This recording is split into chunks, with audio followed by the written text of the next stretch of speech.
इनको पूरी तरह से इनको हिंदुत्व के भावना में लपेट दिया। अब हिंदुत्व की भावना में इनके सही तरीके से ज्ञान को समझे नहीं लोग। दिक्कत क्या हुई, इनको लोग हिंदू बताने लगे। लेकिन संत शिरोमणि गुरु रविदास महाराज जी ने इन्होंने पहले ही कहा कि मैं हिंदू नहीं हूँ, मैं ऐसे मार्ग की खोज कर रहा हूँ जो सत्य की राह पे चलने वाले हैं। इन्होंने महात्मा गौतम बुद्ध जी की बात तो कही, बस तरीका अलग रहा, उनकी तरीका, उनका भाषा शैली अलग रहा। ये भक्ति मार्ग पे चलते हुए इन्होंने वही बात कही, बाबा साहब ने भी वही बात कही, बस तरीका अलग रहा। दिक्कत क्या होती है हमारे समाज में, जब कोई संत महापुरुष होता है उसके विचारों पे हम लोग नहीं चलते हैं, उसको पूजने लगते हैं। उसके जिस दिन हम लोग उनके विचारों पे चलने लगेंगे किसी भी महापुरुष के, उस दिन हमारा समय ही बदलेगा और हमारा विचार ही बदलेगा। दिक्कत क्या है, लोग चलते नहीं है, बस जयंती के अवसर के रूप में मनाकर हम लोग रह जाते हैं। समस्या यहाँ से होती है। मुझे याद है मैं पढ़ रही थी, उसमें लिखा हुआ था एक आर्टिकल में कि बाबा साहब भगवान गौतम बुद्ध जी के पास जब उनके शिष्य लोग जा रहे थे, उनका अंतिम समय चल रहा था, तो उन्होंने पूछा कि आपको क्या चाहिए, आप बताइए तथागत जी, ऐसी कौन सी शिक्षा है जो हमारे समाज को या लोगों को देना चाहेंगे। तथागत जी ने कहा, अगर कोई किताब में लिखा है उसको मत मानिए, अगर कोई महान व्यक्ति कह रहा है उसको मत मानिए, अगर कोई लाखों की संख्या में लोग कह रहे हैं उसको मत मानिए। मानिए किसको, जो अपने तर्क की कसौटी पे कसिए, जो आपको सही लगे, जो उसको मानिए। इसीलिए उन्होंने एक मंत्र दिया, अप्पदीपो भव। और बाबा साहब जी ने भी यही कहा, शिक्षित रहिए, संगठित रहिए और संघर्ष करिए। लेकिन समस्या क्या है, हम लोग बाबा साहब के विचारों पर नहीं चलते हैं। बाबा साहब को मानते हैं, जिस दिन उनकी की मानने लगेंगे उस दिन हमारे समाज का सब कुछ परिमाप बदल जाएगा। समस्या इस बात की है, जो मेरी बहनें बैठी हैं, आपसे मैं कहना चाहती हूँ, सबसे बड़ी जिम्मेदारी हम औरतों की है, हम महिलाओं की है। जो बच्चा है अगर वो सही तरीके से अपना शिक्षा दीक्षा ग्रहण करेगा, इसमें किसका विकास होगा, आपके घर का विकास होगा। जो पुरुष समाज है उनसे मैं कहना चाहती हूँ, आप तो दारू के नशे में व्यस्त रहते हैं, आपको पता ही नहीं है कि आपका बच्चा कहाँ जा रहा है, पढ़ रहा है, शिक्षित हो रहा है, क्या शिक्षित हो रहा है। उसके विद्यालय में कभी शायद ही आप पीटीएम वगैरह में गए होंगे। लेकिन धन्य है मेरी समाज की महिलाएं, आपकी पूरी जिम्मेदारी बनती है। पुरुष है अगर पियक्कड़ निकल जाएगा तो क्या बर्बाद कर लेगा, बहुत करेगा, अपना शरीर खराब कर लेगा, बहुत करेगा, अपना घर का सब कुछ बर्बाद कर लेगा। लेकिन अगर कोई स्त्री अगर सही तरीके से अपने बच्चों को संस्कार दे देगी, तो मेरा निश्चित रूप से मानना है, आप अगर सही तरीके से संस्कार देंगी तो आपका घर बार सब कुछ अच्छा हो जाएगा। और बाबा साहब के विचार को लेकर चलेंगी तो शिक्षा के साथ साथ सब कुछ अच्छा हो जाएगा, बेहतर हो जाएगा। मेरा ये मानना है कि बाबा साहब के विचारों के साथ साथ अगर हम लोग जितने भी संत महापुरुष हैं उनके विचारों पर भी चलने का काम करेंगे तो हम निश्चित रूप से एक महान, एक अच्छा समाज बनाने की कोशिश करेंगे। इसीलिए मैं कहना चाहती हूँ कि संत शिरोमणि गुरु रविदास महाराज जी ने कहा था, ऐसा चाहो राज में जहाँ मिले सबन को अन्न, कोई भूखा ना रहे, रैदास रहे प्रसन्न। इसका मतलब क्या था, इसमें बस 3 टॉपिक है।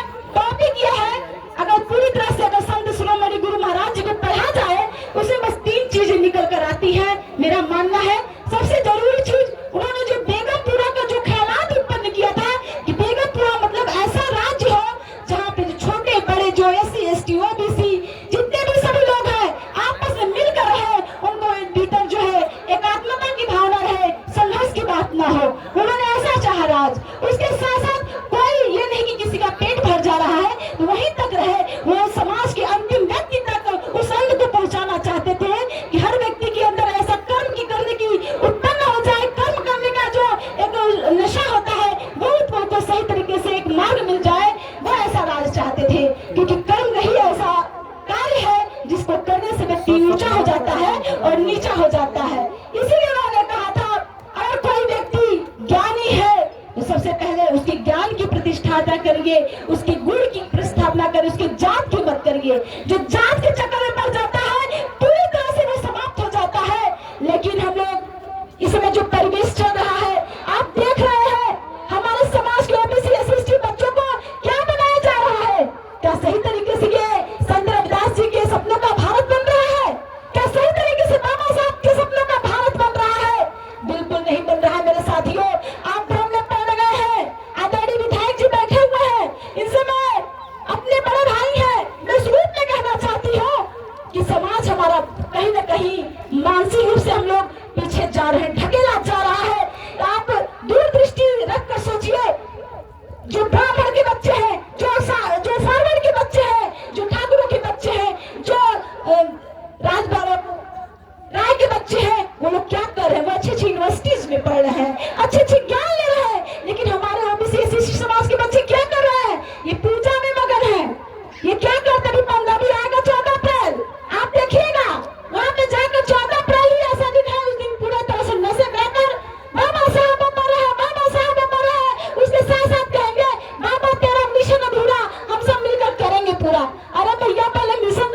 पूरा, ऐसा नहीं पूरा होगा।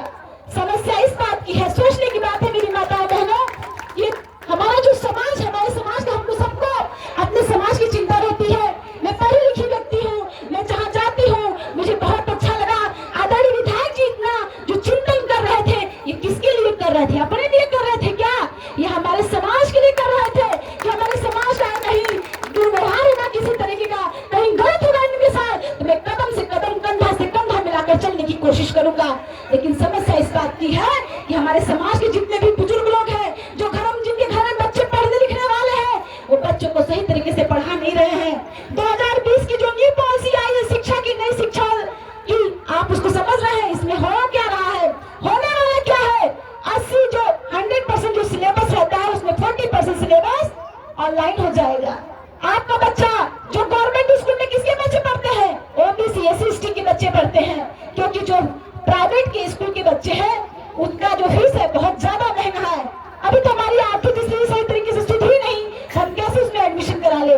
लेकिन मैं आपसे कहना चाहती हूँ कि आप लोग सही तरीके से अपने बच्चों को इतना अच्छे से ज्ञान दिलाइए, अपना घर बार सब कुछ भेज दीजिए, एक फटी साड़ी में रह लीजिए। संत गाड़ के बाबा जो जात के धोबी थे, उन्होंने इतना शानदार तरीके से अपने वक्तव्य में कहा था कि फटी साड़ी पहन लीजिए मेरी बहनों, पत्थर के नीचे रह जाइए, एक ही पत्थर में खाना खा लीजिए, अपना घर बार सब बेच दीजिए, लेकिन अपने बच्चों को बेहतर से बेहतर शिक्षा दीजिए। लेकिन शिक्षा के नाम पर हम लोग क्या कर रहे हैं? खिलवाड़ कर रहे हैं, बच्चों को शिक्षा नहीं दी जा रही है। ये बस माइंड को कंफ्यूज करने की बात कही जा रही है। जो फॉरवर्ड के बच्चे हैं, जो 18 घंटा पढ़कर IAS बन रहे हैं, जो अच्छे प्रवक्ता बन रहे हैं, वो क्या उसका कंपटीशन क्या हमारे जो सरकारी स्कूल का बच्चा, जो हमारे भाई बहन होंगे, क्या कंपटीशन कर पाएगा? बिल्कुल नहीं कर पाएगा। तरीका क्या है? आपको तरीका बदलना पड़ेगा, आपको साइंटिफिक तरीके से सोचना पड़ेगा। जिस दिन हम लोग साइंटिफिक तरीके से सोचेंगे नहीं, उसी दिन हमारा विकास रुक जाएगा। मेरी माता आपसे कहना चाहती हूँ, अगर आपका बच्चा स्कूल में पढ़ रहा है तो आपका ड्यूटी बनता है कि आप अपने बच्चे का जो PTM वगैरह है उसको देखिए, बच्चे की निगरानी करिए, क्या हमारा बच्चा सही दिशा में चल रहा है। और जितने मेरे भाई अगर नहीं पढ़ रहे हैं तो ऐसा कोई तरकीब सीखिए, ऐसी कौशल सीखिए कि आप धन कमाने में लगिए। पढ़ाई के साथ साथ धन बहुत जरूरी है, क्योंकि हमारा समाज धन की वजह से पीछे हो गया। जिस समाज में धन रहेगा उस समाज में समाज रहेगा, उसके बाद धीरे धीरे राजनीति अपने आप आ जाएगी। जब धन नहीं रहेगा तो कुछ नहीं हो पाएगा, क्योंकि धन के विहीन हम लोग बेकार हो जाएंगे। लेकिन इसका सबसे बड़ा कारण है जब ज्ञान रहेगा। धन कैसे कमाना है, ज्ञान का पता ही नहीं है तो कैसे कमाएंगे? सबसे जरूरी चीज ज्ञान है। और मैं जरूर कहूंगी आप लोगों से कि ज्ञान ऐसी चीज है इसका कोई काट नहीं है। लोग कहते हैं कि हमको नौकरी नहीं मिल रही है। अरे भैया, नौकरी के लिए मत पढ़िए, तब तो आप फेल हो जाएंगे।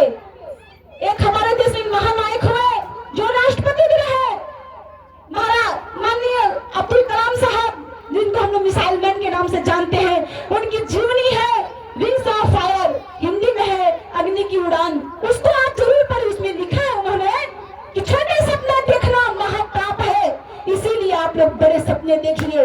जो लोग छोटे सपने देखते हैं वो बहुत छोटा अचीव कर पाते हैं। अगर आप बड़ा सपना देखेंगे तो निश्चित रूप से आप दूसरों से बेहतर पाएंगे। इसीलिए मेरा कहना है कि आप लोग सबसे पहले अपना विजन बनाइए। विजन का मतलब है अच्छा सोचिए, अच्छी दिशा में सोचिए और अपने घर परिवार को आगे बढ़ाने में सोचिए।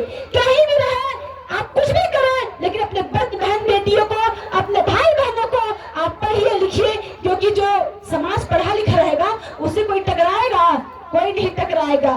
संत शिरोमणि महाराज अगर नहीं पढ़े लिखे रहे होते, वो लेकिन उनको ज्ञान था।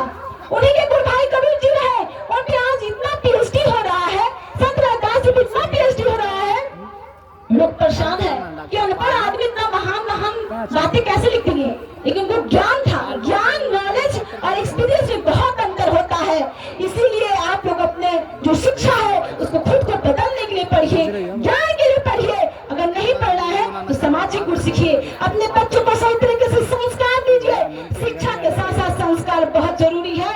जहाँ संस्कार नहीं होता वो घर बेकार हो जाता है, और संस्कार जिस घर में होता है वो घर आदर्श हो जाता है। इसीलिए मेरा कहना है कि आप लोग सही तरीके से अगर पूजना चाहते ही हैं तो अपने ऐप को निकाल दीजिए। आज कसम खा लीजिए कि संत शिरोमणि गुरु महाराज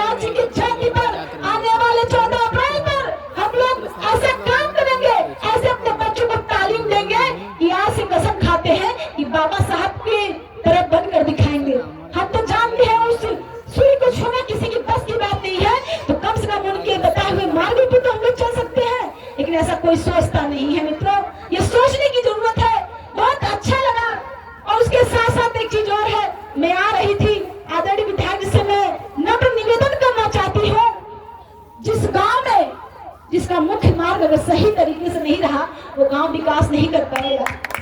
इतना दिक्कत हो रहा था आने में, 4 व्हीलर 2 व्हीलर, मान लीजिए हमारी माताएं बहनें हैं, कोई दिक्कत है, एम्बुलेंस कैसे आएगा या किसी को रात में तकलीफ हो जाएगी वो कैसे आएगा। आपसे माननीय विधायक जी, मेरा करबल प्रार्थना है आप इसको सीसी रोड बनवाइए या पिच रोड बनवाइए, इतना शानदार तरीके से बनवाइए। इस गांव में जितने भी आप कहते हैं ना कि चमारी हमारा है, ये बात कहें, अगर कह दी रहा तो हमारे हमारा तो हमारा काम करी है, ये बात कहें। आपसे मैं दरख्वास्त करती हूँ कि आप ये जो रोड है कितना भी है, आप विधायक जी हैं, कहीं से भी आपके लिए बहुत छोटा सा काम है ये, इसको इतना शानदार तरीके से बनवा दीजिए, गेट लगवा दीजिए, पता चल जाए। बहुत अच्छी बात है, मुझे पता नहीं था, आपको मैं धन्यवाद देती हूँ, लेकिन मेरे काम था गुजारिश करना। मैं आपसे विनम्र निवेदन कर रही हूँ कि आप जरूर इस काम को अच्छे तरीके से करिए, क्योंकि वहां पे इतना डर लग रहा था आते समय, हमको लगा कि हम लोग किसी गलत गांव में तो नहीं घुस गए। इसीलिए इन सारी बातों के साथ साथ मैं आप सभी लोगों से एक बात और कहना चाहती हूँ कि आप लोग जो ये समय चल रहा है मित्रों, इसको पहचान जाइए, वरना हम लोग बहुत पीछे चले जाएंगे। दिन प्रतिदिन हम लोग पीछे ही जा रहे हैं। हमारे महापुरुषों को यदि याद करना है, उनके कर्मों से याद करिए, उनको पूजने से नहीं, पूजने के साथ साथ उनके कर्म पर नहीं चलेंगे, बताए हुए मार्ग पर नहीं चलेंगे तो सारी बातें बेकार है, ये सब बेबुनियाद है। विकास ऐसे नहीं होगा, ऐसे परिवर्तन नहीं होगा मेरे मित्रों। इसीलिए मेरा कहना है आप लोगों से कि हो गई है पीर, दुष्यंत कुमार जी की बहुत शानदार कविता है, उसको मैं जरूर कहना चाहूंगी कि हो गई है पीर, पर्वत से पिघलनी चाहिए, इस हिमालय से कोई नई गंगा निकलनी चाहिए। कोई हंगामा खड़ा करना मेरा मकसद नहीं, मेरी कोशिश है कि मेरे समाज की सूरत बदलनी चाहिए। मैं ये जरूर कहना चाहती हूँ कि जितनी भी हमारे समाज की महिलाएं हैं या पुरुष हैं या बुजुर्ग हैं, आप लोग अपने पोते पोतियों को पढ़ा दें। हम लोग क्यों परेशान हैं?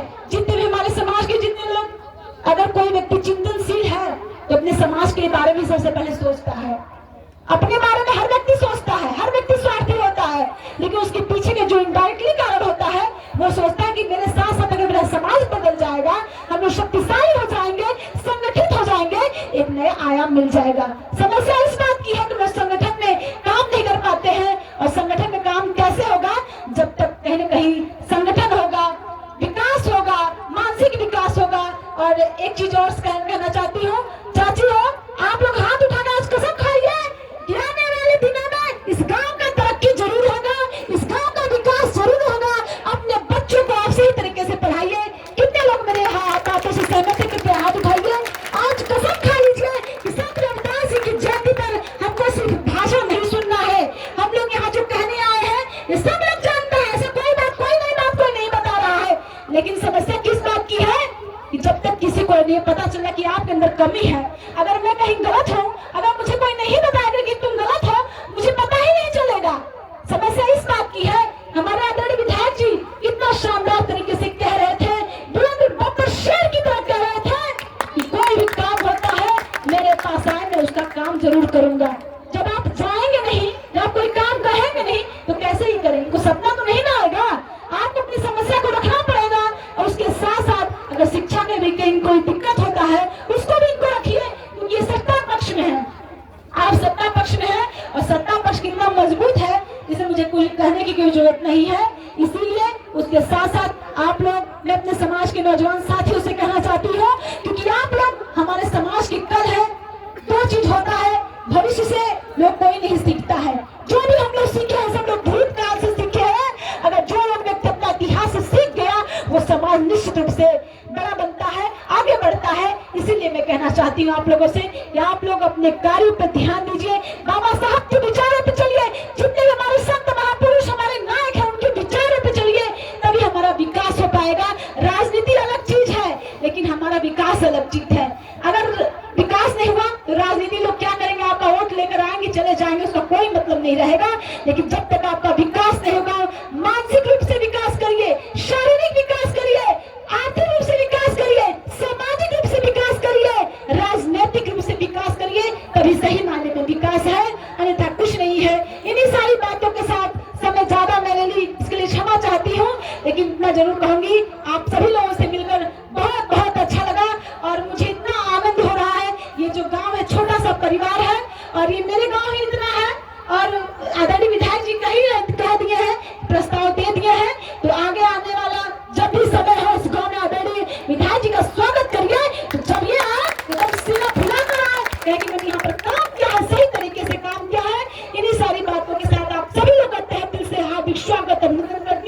आप सभी लोगों के चरणों में जय भीम, नमो बुद्धाय, जय संत शिरोमणि गुरुदास।